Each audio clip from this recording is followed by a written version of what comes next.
Hi everyone, and welcome back to my channel, Live a Thousand Lives.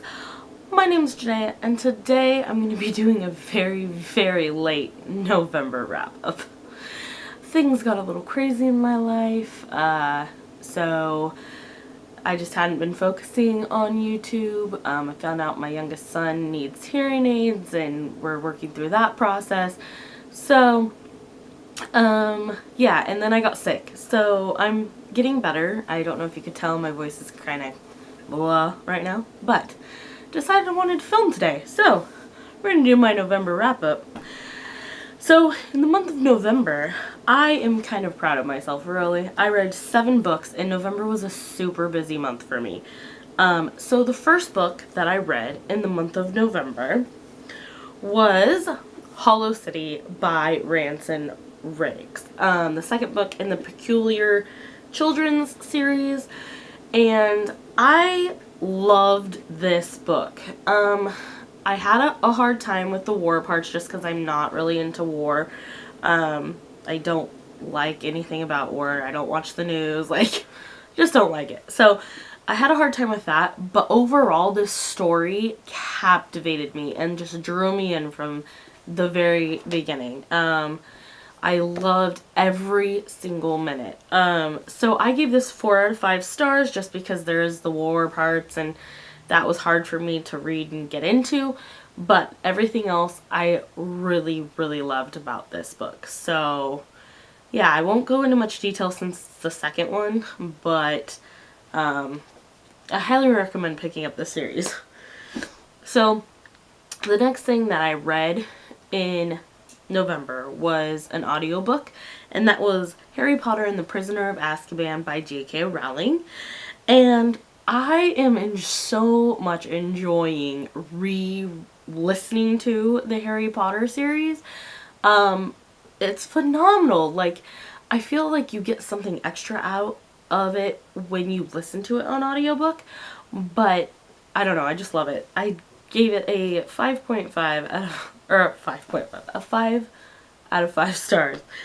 The next thing I read in the month of November was a surprise to me, but that was Breakfast Served Anytime by Sarah Combs.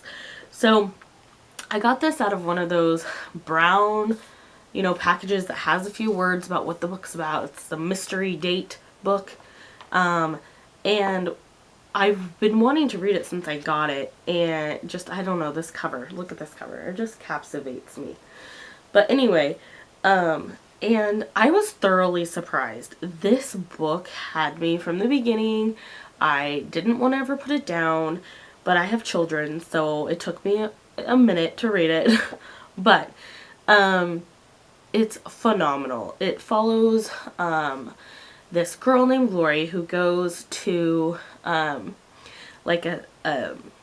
summer program, a college summer program, and she's kind of thrown into this mystery, and it's really an interesting story. It kind of reminded me of when Dimple met Rishi, because they go to a contest at a college, and they're taking a college course. But anyway, it's about her growing and kind of finding out who she is and what she actually, thinks of herself and of other people and how she changes, and it's just phenomenal. I give it a 5.5 out of a 5-star rating. And this book has now become a top 10 favorite. I had never heard of this before, and it thoroughly surprised me, and I'm just blown away that I had never even heard of it, and it's phenomenal, so check it out. The next book I listened to in the month of November was another audiobook, and that was Harry Potter and the Prisoner, The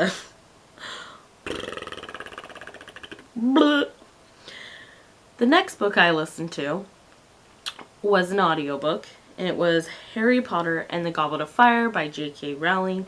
Again, she has such a way of pushing you into this world and making you feel like the characters are your best friends and they're sitting next to you and that you're in this world, and I just loved it, and listening to it was even better for me.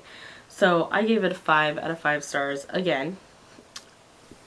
And the next book I read was a library book that I picked up, and it's by Agatha Christie, and it was called Why Didn't They Ask Evans? And I went into this book really excited because I wanted to read the Murder on the Orient Express, and because the movie was coming out, but they didn't have that one at my library at the time. And this one was there, so I was like, why not? It was the one that most captivated me, even though I don't like golf, and there was a golf ball on the cover.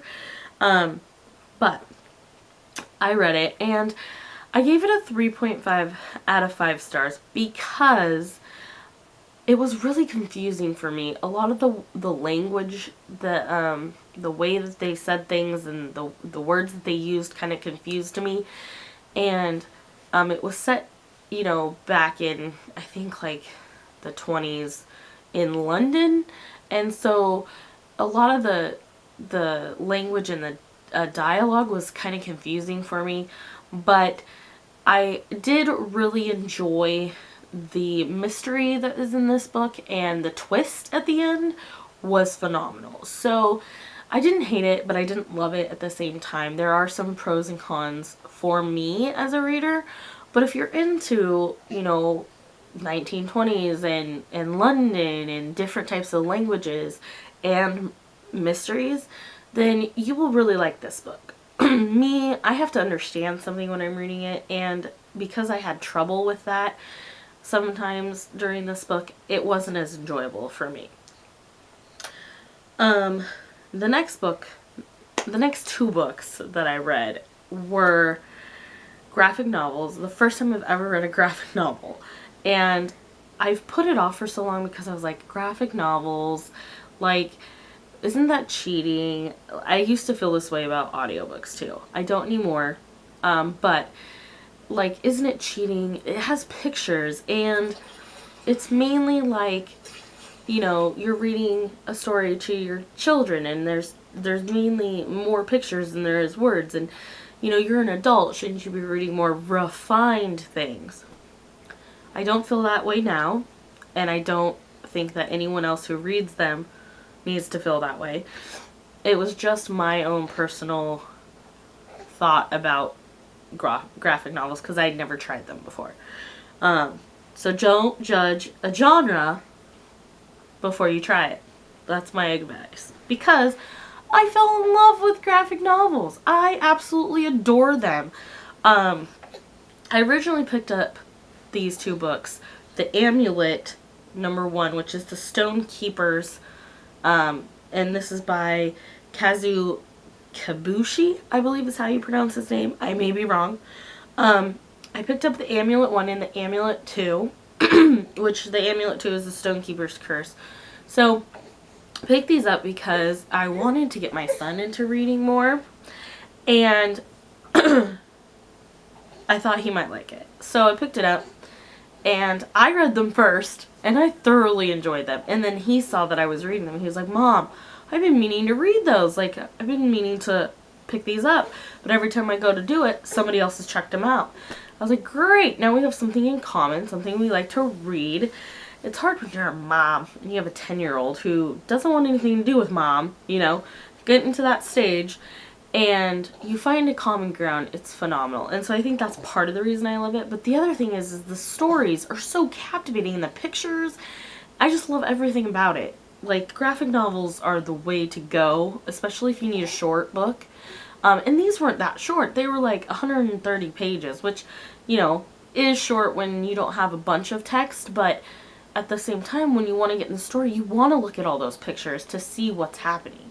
But anyway, I gave them both 5 out of 5 stars. I absolutely love them, and I am going to continue on with the series. So, graphic novel lover here now. I highly recommend them. So those are the 7 books that I have read in the month of November. Let me know what you read in the month of November down in the comments below. Please remember to hit that subscribe button and the bell so you can get notifications from me for future videos. And remember, guys, a reader lives 1,000 lives, and so can you. So keep on reading. See you later. Bye!